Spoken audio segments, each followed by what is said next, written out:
Hello, everyone. Welcome to The Healing Brain. This is our webinar and podcast here at Doman International, where parents of children with special needs join from around the world and they ask us their biggest and toughest questions, and we do our best to answer them.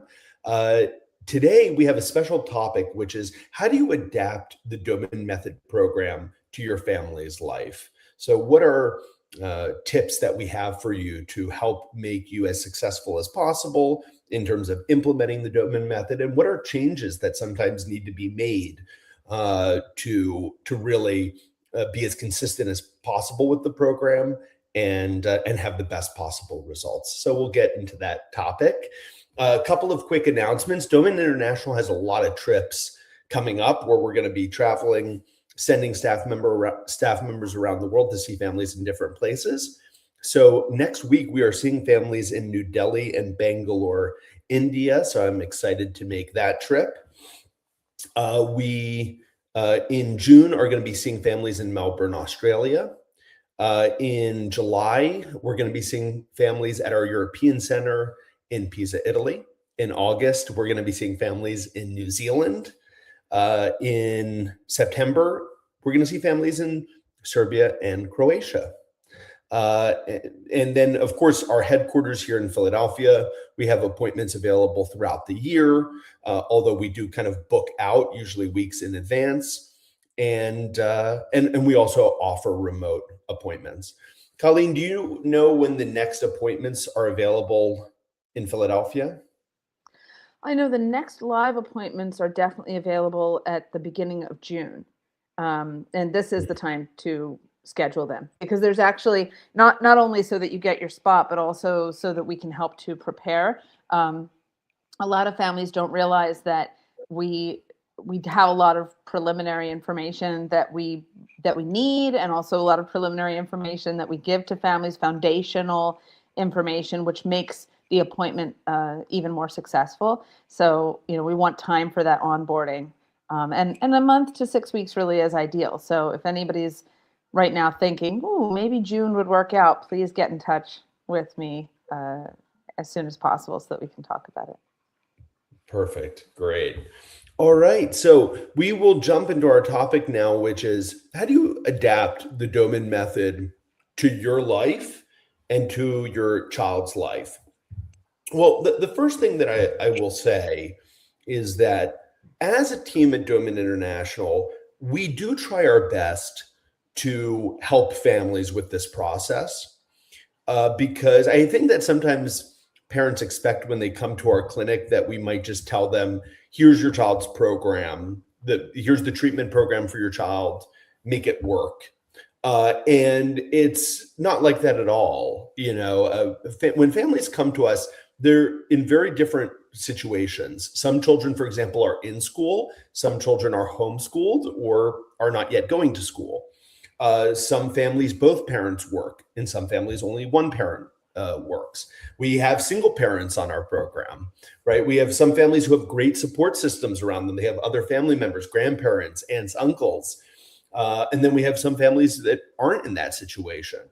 And so each of these family situations are quite different, and we have experience with all of them, and we will help coach parents regardless, right? Some families, especially if they have a child in school and if both parents work, some families will arrive at our clinic and they will tell us, listen, it is impossible for us to change our schedules. We're a family that we need the two incomes, and our child, we don't have another option. There's no one else to be with my child. They have to be in school. And in those cases, we will work with the families and develop a program in the time that they have. And what we usually do in those cases is we will give the parents a weekday and a weekend program. So we'll say, this is the program you're going to do on weekdays, on school days, right? And this is going to be a very kind of basic foundational program that can be done in maybe 1-2 hours a day. And then on the weekends, we can do a more robust program when the whole family is together, right? So even in those cases, where parents don't have a lot of time with the child, especially during the week, we will coach the families and develop a program in those situations. Now, what I will generally say to parents is that when you're adapting the Doman method to your life or your life to the Doman method, however you want to look at it, it is really important to ask yourself a question, which is, of all the things that I'm doing and all the things my child is doing, what are the priorities here, right? And when many families come to our clinic and they see the treatment program that we are proposing for their child, they will go through a process, and it's a very, I think, positive and important process of simplifying their lives. So for example, I was talking to a family last week at our center in Europe, and they have 4 children. And when they had received the program, they said, this is exactly their son has pretty severe visual problems. He cannot walk yet, so mobility is one of his biggest issues. He doesn't yet feed himself, so we created a program to help him move better and start feeding better and have better vision.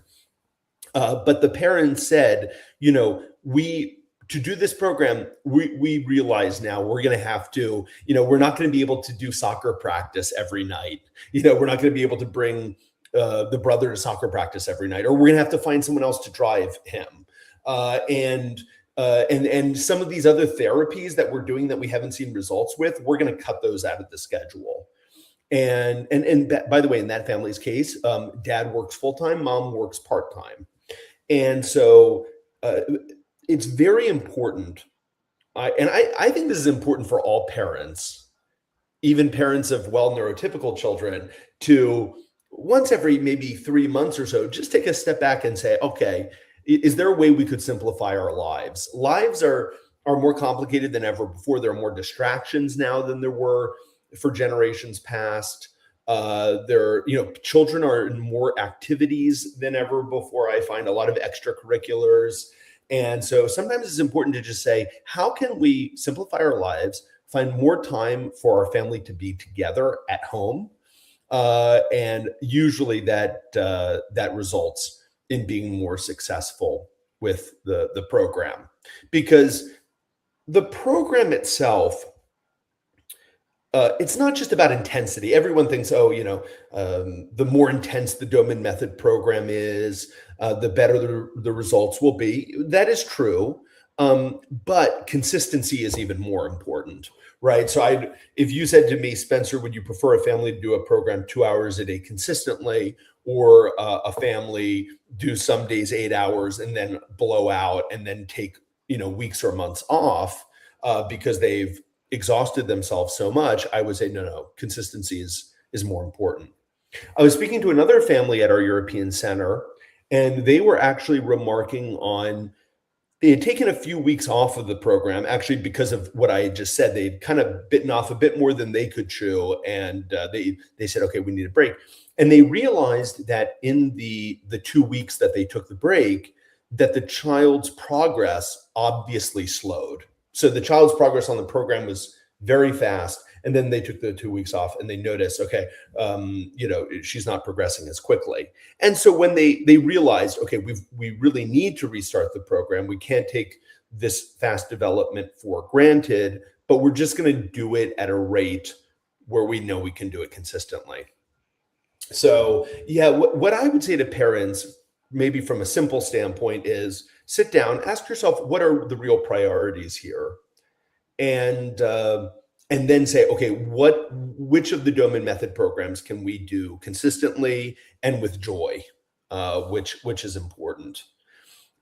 Joy is, we've actually developed something called the Joyousness Program, because we have found that when parents do the program with joy, and the child also enjoys the program, the family not only can do the program more consistently and for a longer period, but we actually find better results. We find that when children are invested in their own program, meaning they willingly collaborate in the different treatment activities, whether that's the respiratory program, the physical program, the cognitive program, we've noticed that the results are just obviously better. And there is a neurological reason for that. When children are relaxed and they are happy, their bodies go into something called a parasympathetic state. There are two states that we can be in: parasympathetic and sympathetic. Sympathetic, even though it sounds good, the sympathetic state is our fight or flight response. It's like the human anxiety response. And then the parasympathetic is our restful state. And it's been shown that brain development and learning ability is enhanced when we're in a parasympathetic state, when we're relaxed. That's why, it's funny, kind of many old school teachers probably thought, if you're really hard on kids and you drill them and you're tough on them and you shout at them, they'll focus better and they'll learn better. That's actually not true. When children are fearful, their learning capacities start to shut down. And so it's very important when we do the Doman Method programs that parents and children are enjoying themselves, and as much as possible are doing it in a collaborative and relaxed way. And so it's also important, if we're going to do a consistent program, to also do it in a way where everyone can do it in a happy and relaxed way. So I would say to parents, really look at your schedule, take out anything out of your child's schedule that has not obviously produced results. This is very important because when parents, I do a lot of overview meetings, which are the last meeting when a family comes for an appointment at Doman International. And, I'll say to the parents, okay, do you have any leftover questions? And I help them organize their daily schedule. And it's a really productive meeting.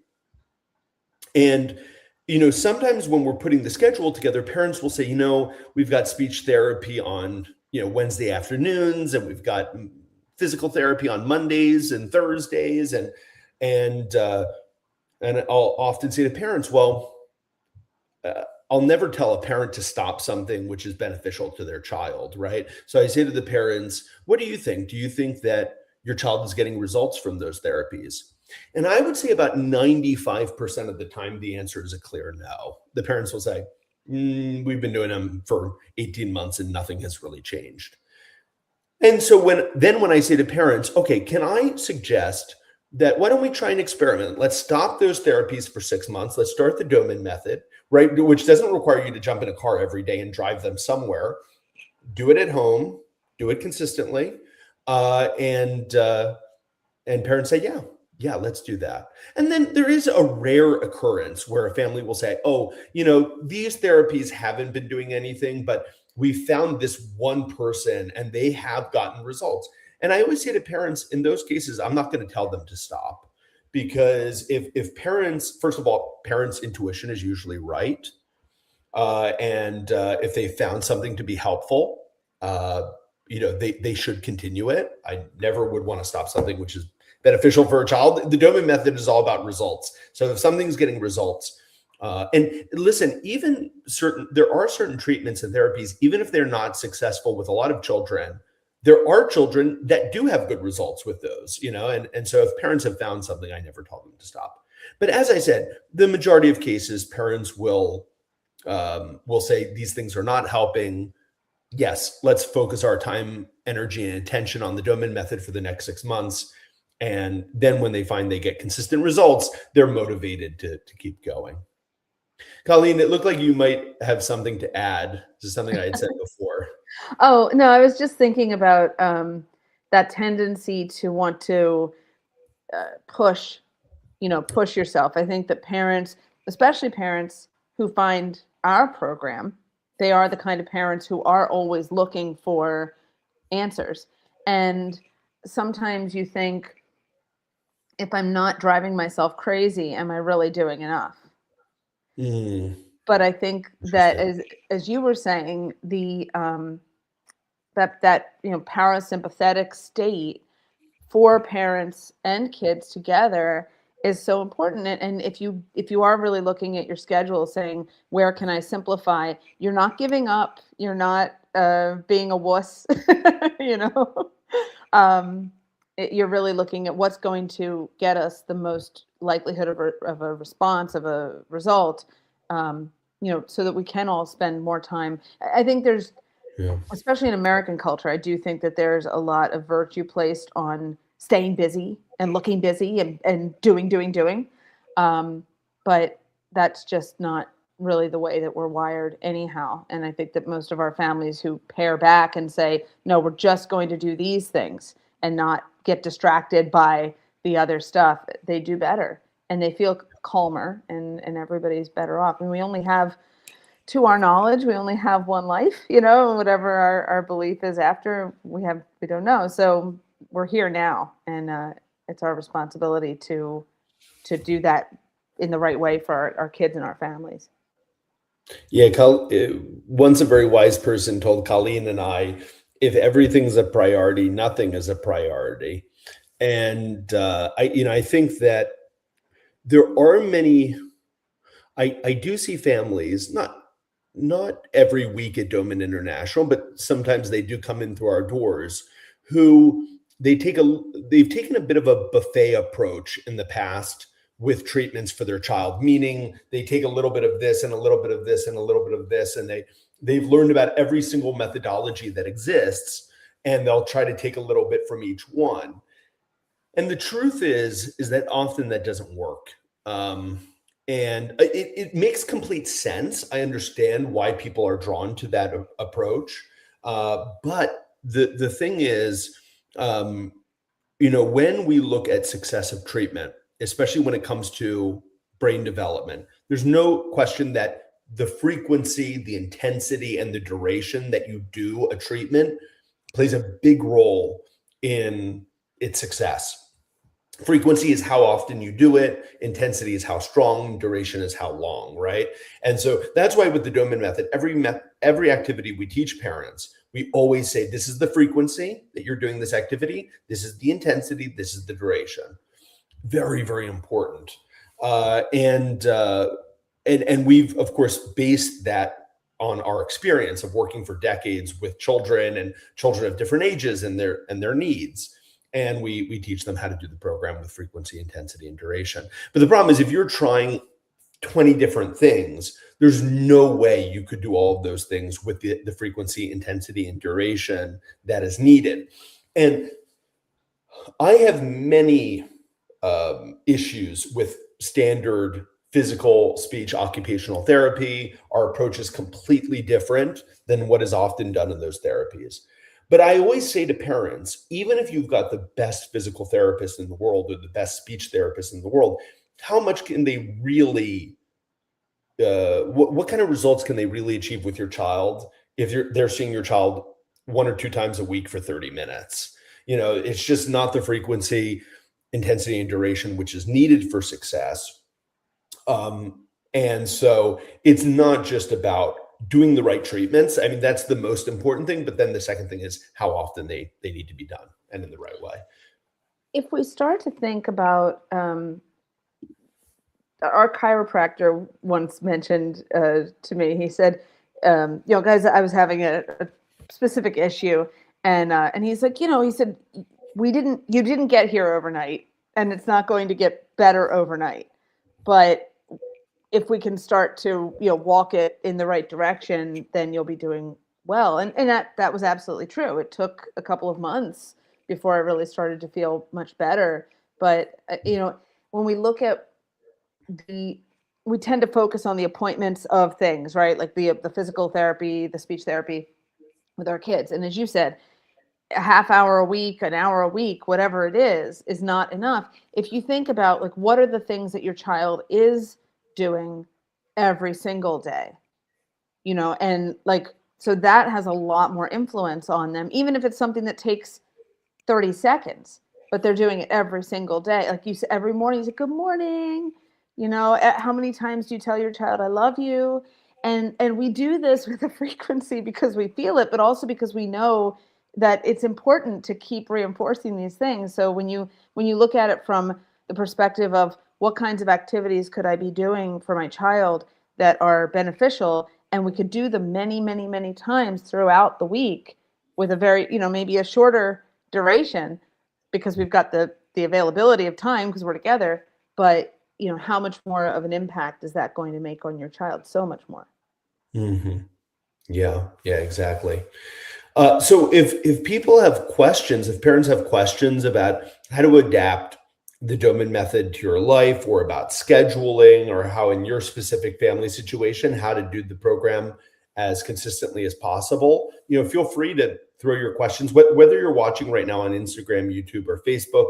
You can type your questions in and we will answer them. Colleen, I know we got one pre-submitted question. We did, yes, and I want to share that. I did just notice though that our clinic manager, Jane, who is also working with her kids on our program. So Jane, for anybody who's coming for an appointment, you're going to get to know Jane really well. But she's sharing her experience here. So she is a staff member with Doman International now, but also a mother. So she's got this perspective, which is very interesting because I think that she also has experience with prior, sort of therapists and things like that. The outside world. Yeah. So Yeah, and I see Jane is saying here, as a single full-time working mom of 2 children, that even the Doman method can still be adapted for every single family. And it is possible and is enjoyable and fun. And she also points out, which is very true, is that very often if you're doing a speech and physical therapy, those therapists are not communicating with one another. So it's not the same as having a team who's looking after your child. Agreed. So our question, the question we received today is from Phil. Phil is asking, do you recommend supplements in your protocols? And how do you determine what supplements should be used in each individual case? Good question. So nearly every child that comes onto the Doman method is given supplements by one of our nutritionists. So every child, when they come for a Doman International appointment, always has a scheduled appointment with a member of our nutrition team. And when they are deciding supplements, they will base that on a variety of different things. The first is functionally, what are things that the child is having challenges with? That is going to impact the kind of supplements that are recommended. So, for example, is this a child who's hyperactive, or is this a child who lacks energy? Those 2 children need different kinds of supplementation. Is this a child who has erratic or aggressive behavior? Is this a child who has a lot of gut issues like constipation or diarrhea? Is this a child who deals with stomach pain? Is this a child who has seizures? So our staff over the last, I was going to say 70 years, but to be honest, the nutrition part of our program is a newer department, meaning we've been doing it since the 70s, so 50 years, but that's considered a newer department at Doman International. So they first of all, they have to look at a child functionally. That's very important. The second thing is that every child who comes to us does certain kinds of lab tests, and the lab tests are reviewed by a Doman International doctor who reviews them and then relays the feedback and the findings from the lab work to our nutritionist. So the nutritionist works hand in hand with the doctor, to deliver those recommendations to the family, right? So that way, if the doctor finds that the child has low vitamin D or, low vitamin B or the many different kinds of nutrient deficiencies or issues that might pop up, we can again alter the supplementation based on that. Now, with certain children, we will often just start with basic like CBC blood test, basic urine test, basic stool test. And usually at the first appointment, it depends on the child. The first appointment, that is very helpful in creating the initial nutrition program, right? That where our nutritionist can say, okay, here are the dietary recommendations, and here's your child's list of recommended supplements. When we begin supplements with the child, it is important for me to say that we always have parents stagger supplements. We always, so even if we recommend, let's say 5 supplements to a child, we'll start 1 a week. And that's very important because if a child ever has a negative reaction to a supplement, which is rare, but it does occasionally happen, there are some people who are a little foolish with supplements and they think that, oh, because they're natural, that they're always safe or free of side effects. That's not true. Supplements are wonderful. I take supplements, but you do have to be aware that there's always the potential of side effects. And so we start one at a time. So at a first appointment, testing, and we look at the child functionally. As we, in the first months of the program, as we start to get to know a child better, we will, and when I say get to know a child better, I mean, first of all, when we're starting a foundational Doman Method program, children change, right? And so sometimes the program itself, when I say the program itself, I mean the mobility activities, the cognitive programs, will help certain symptoms start to go away, right? So maybe with a specific mobility program, the child starts sleeping better, they become less hyperactive, or they have better energy. So their chronic illnesses start to go away, you know? And so very often the program itself is very helpful for immunity and for health. But as we get to know the child better, we will often recommend advanced testing. And when I say advanced testing, I mean things like, now, some parents may have never even heard of these tests before, but we have something called an organic acids test, for example, which is a form of metabolic testing. It looks at something like 70 different metabolic markers. And keep in mind, I'm not a nutritionist myself. We have some of the best nutritionists in the world, but I'm not a nutritionist myself. So my knowledge is limited to knowing the recommendations that they deliver to our families, but they will look at, you know, they know based on those metabolic markers, additional supplement changes that may need to be made. Very often they'll find things like gut dysbiosis, where they'll find that the gut is just filled with, negative, Bacteria. problematic bacteria. Yeah. Or sometimes that it's devoid of positive bacteria, which is needed, or flora. Sometimes they will find, sometimes with certain children, we do hormonal testing. We found, for example, with a lot of children who are diagnosed on the autism spectrum, some of those children have incredibly high serotonin levels. Some of them have very, very, very low serotonin levels. Those two children need completely different nutritional recommendations, which is why if you look at a lot of the kind of biomedical nutritional programs that exist, if you look them up online, you'll find some parents say, wow, this program changed my child's life. And then you'll find another parent commenting, my child completely unraveled and regressed on the same program, right? And it's not that either of those parents are lying. It's that specific regimen was right for one child, but was wrong for another.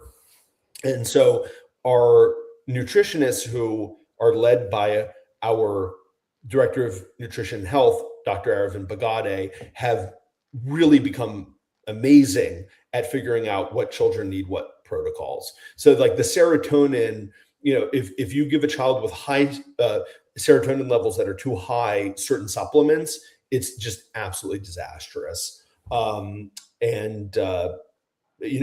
these are the kinds of things that our nutrition team have learned, which are really, really important. It's one of the reasons why I think continuity over time of having a team working together for many, many years, they're able to learn from one another, which is just something that you almost never find out in the world of children with special needs. So we will often, by the way, organic acid testing that I mentioned before is a urine test. Sometimes we do comprehensive stool analysis, which is a more comprehensive stool test.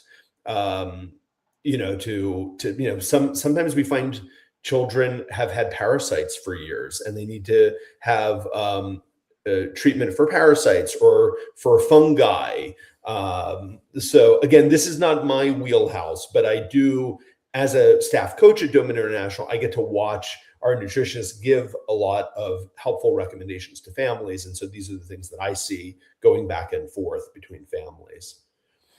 Colleen, anything you want to add to that? Yeah, I know well, first of all, I think that the combination, and I'm sure parents watching this are thinking, oh, this isn't something I've experienced before, or that they've had this issue. The combination of really diving in functionally and looking at labs. Right. I speak with many, many families who say, we're really frustrated because my kid has been having these, all of these rashes or behavior issues or things.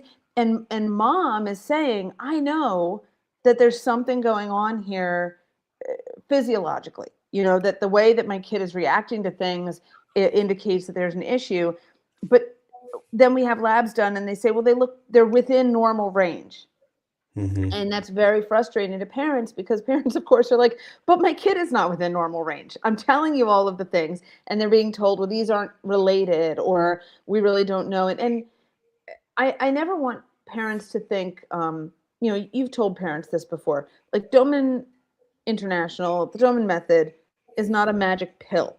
We don't have every answer to everything anywhere all the time, always. But considering our experience and the way that our team, as you said, works together to really be looking at every single component of a child's development and what might be going on, I think we do pretty well, even in the cases where, oh, this is something a little unusual.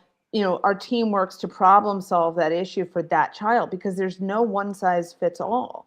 And I know that it's been very frustrating to me personally, with like my own health things, having to deal with any kind of conventional health protocol. I just feel the lack. I'm like, you're not getting to of course, I don't generally do that anyway, because it's kind of a waste of time. But yeah, I think for our families to know that when they are working with us, our whole team is looking at their whole child, and we're not giving up. If you're telling us, I've noticed every Thursday, the third Thursday of the month, my child freaks out at 10 a.m. Something's going. Our team isn't going to say, well, that you're just making that up, or, oh, you're just imagining it. And our team's going to say, if parents have noticed something enough to mention it, then we're going to have to look at that. And that might mean keeping records for a month of what was eaten, when was it eaten, who came to visit, did the dog get washed? Like it gets that specific. So, Yeah. yeah. But I think you're not crazy is the key for parents. You're not crazy. And there aren't easy answers for these things a lot of times. And we do have to really get in depth, but I think most families welcome that at that point. They're like, thank goodness, because there was a family a few years ago, I remember, who did a wonderful program and graduated, and their little boy had terrible eczema. He was very little. He was like 2 years old, and he had terrible eczema, like to the point where he could only wear a certain kind of organic cotton onesie. And he was 2, but he still had the little mittens on his hand because he was scratching so badly, and that they were able to get to the bottom of that as one larger part. You had other things going on, but I know that was a game changer for the family. That Yeah. he didn't have to be wrapped in this little organic cotton straitjacket. Yeah. Yeah. Yeah.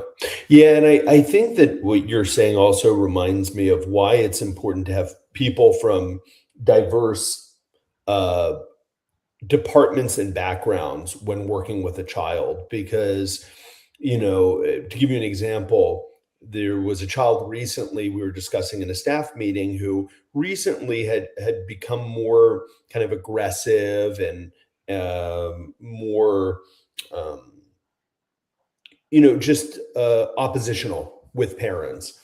And when you have a group of staff in a room together who all come from different departments, they all look at it a little differently from the area of their expertise, right?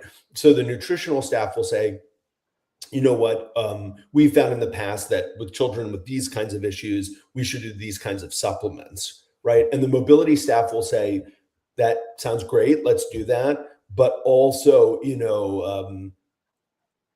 when you engage in physical exercise, it releases endorphins and feel good hormones and brain derived neurotrophic factor, and we've got to do some regular physical activity. Okay, that's fine. And, the cognitive staff say, yeah, that's great, but we've got to challenge this child cognitively. Like, this child has nothing in their life right now, which is challenging them, and so each member of the team looks at it differently and then incorporates that into the child's program. And what I say to parents, when a child has had big gains, I mean, I experience this almost every week when families come back into our clinic and they've been doing our program for 6, 12 months.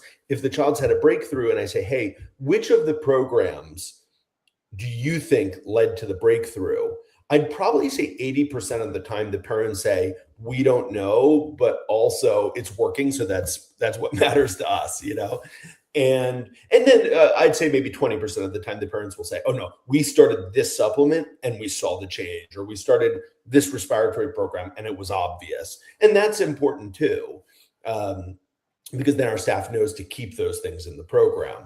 But most of the time the parents say, we think it's just an accumulation of everything we're doing. And that's wonderful too. Yeah, that makes so much sense. All right, everyone. Well, we probably have time for a question or two. So whether you're watching right now on Instagram or Facebook or YouTube, you can type your question into the comments box, and we will get to them in order. And to wrap up on the supplement conversation, I did want to say I'm going to have Dr. Aravind on June 29th.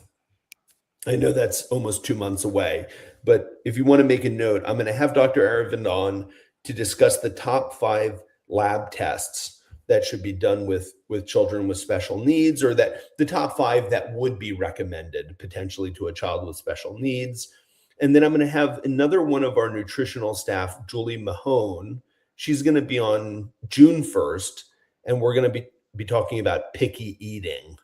What do you do for a child who is picky and reluctant to try new foods? So, yeah, I felt that probably it'd be helpful for the parents to have a few more nutritionists on. I actually tell the story quite a bit of the mom who, oh my goodness, I can't remember her name. That was terrible. Anyway, they're on the program. But they weren't able to come for an appointment for a few months because they were making a big move, like a state-to-state move. So she had been coming to this session regularly, and it was her son was a very, very picky eater for a lot of reasons, good reasons. And so you suggested that she have him smell a new food every day. And after 2 weeks, first of all, she tried it, and initially he was running away. She's like, smell this. It was like, ah. And he didn't speak yet. So she said he didn't even say no, he just ran, But then she made it into a game where she would be smelling something new. It was like, oh, that smells so good. Oh, that's what. And she said, you can't smell it. You're not going to smell it. Yeah. Only mommy.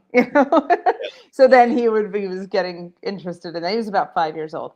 And after just shy of 2 weeks of that, she was so excited. She came into this session and told us that he had grabbed a slice of bacon off of her plate and eaten it, and then grabbed a second one and ate it. And she said, I know bacon isn't the most nutritionally excellent food for him to, she said, but when I tell you that he would never have touched bacon 2 weeks ago, at all. He was horrified by it.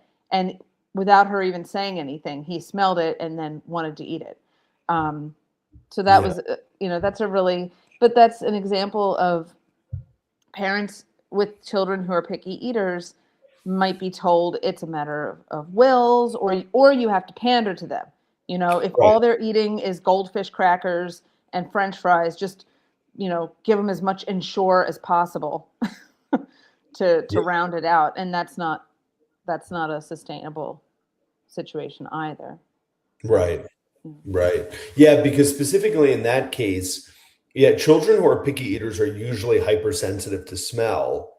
And so when they are literally revolted by foods because the smell is so strong and upsetting to them. Sometimes they even have like very exaggerated gag reflexes, or they'll gag on a food. because so it's not simply a behavioral thing. Now, don't get me wrong. For some children, there's also they are children, right? And they will try to impose their will, and that's a normal part of childhood. But for children with neurodevelopmental issues, there's usually a neurological component as well. And if you address the underlying sensory issue, you can resolve that. Yeah, you reminded me, Colleen, of I recently saw a family, and they had a child who had reading difficulties, who had failed to read in school. So when I pulled out the Doman Method word cards, in their first session, they said to me, Spencer, he hates reading. He's probably going to refuse to look at them, and they also, by the way, this is a warning to all parents. They said it in front of the child, which never say your child's not going to cooperate with something in front of your child. For example, I've had parents say to me, in front of me, oh, they'll say to their child, oh, he's a doctor, you don't like doctors. And the child won't do anything I say because, yeah. So first of all, parents, never. They're like, thanks for the heads up, Mom. Yeah, don't trust this guy. Thanks for letting me know. This is actually an important thing. I think a lot of parents don't realize how much children internalize about what parents say about them publicly. To give another example of this, I was with a family recently, and they have a teenage daughter with Down syndrome, and this girl, when you meet her for the first time, she acts shy, right? And she'll kind of like hide behind her hands like that. And I noticed with the girl, as she was, spending time during the appointment, that she actually wasn't that shy. Once I started doing activities with her, she would, happily do them. And I said to the parents, do you ever call her shy in front of other people? And they said, oh yeah. And I've seen other parents do this where a child acts shy and the parent will say to the other adults in the room, oh, Joni is really shy, And so the child, it starts to affirm the child's identity as being shy. Oh, mom says I'm shy, so I'm shy, and that gets reinforced every time. So I just, not the point of this webinar, but I do say to parents, be very careful about what you say about your child in front of other people, because they are listening and taking it all in. But getting back to my story, so the parent said to me, our son hates reading. He's had a bad experience in school. He's not going to like the words that you have in front of the child. So I went, oh boy, how am I going to get past this? So I pulled out the trick that you mentioned, Colleen. I said to him, hey, I've got reading cards here, but you're not allowed to see them. And I just put them down. And he immediately was like, wait, what? And he was like, I was like, no, these aren't for you. No, these are for other kids. They're not for you. And he was like that. And then when he was like, but I want to see them. And I was like, all right, but one set. That's all you get, So I pulled out the one set, and he was locked in. And we ended up doing 5 sets back to back, which I never tell parents to do, but he loved it. And also once he realized I wasn't testing him, I wasn't going to ask him for anything back, he was happy. But it is funny, the power of reverse psychology. For real. The age-old way to deal with children for adults. Because otherwise, kids really are so good at getting us around their little fingers, They are, yeah. So if we can use our tools for good. Yeah, exactly. Everybody's better. All right. Well, I think, Colleen, we are all out of time. Anything else you want to add, Colleen? Just if anybody is interested in learning more about the Doman Method and or coming for an appointment with us so that we can help you, directly, we have lots and lots of options and resources for parents. So this is my contact information. That is my direct email address. That is my direct phone number. Or you can message us through our social platforms. But please get in touch, and we'll just share a lot of information for you to help your kid. Perfect. All right, everyone, have a good rest of your day. And let me see if we've got Colleen, do we have a topic yet for next week? We don't. I have to talk to you about that. Oh yes, folks. Mystery. Spencer It's is mystery yes, week. it's a Mr. Surprise. Yeah. Spencer is traveling tomorrow to India. So our Indian families will be seeing him soon in New Delhi and in Bangalore. But you'll just have me next week, folks, and I'm looking forward to chatting with you and continuing our sessions. Sounds good. And for everyone who's signed up for the sessions, as you know, about I think it's 24 hours in advance, you get an email with a link for the webinar. And so usually the topic is announced there. Yeah. All right, everyone. Have a great rest of your week, and we'll see you all soon. Bye-bye.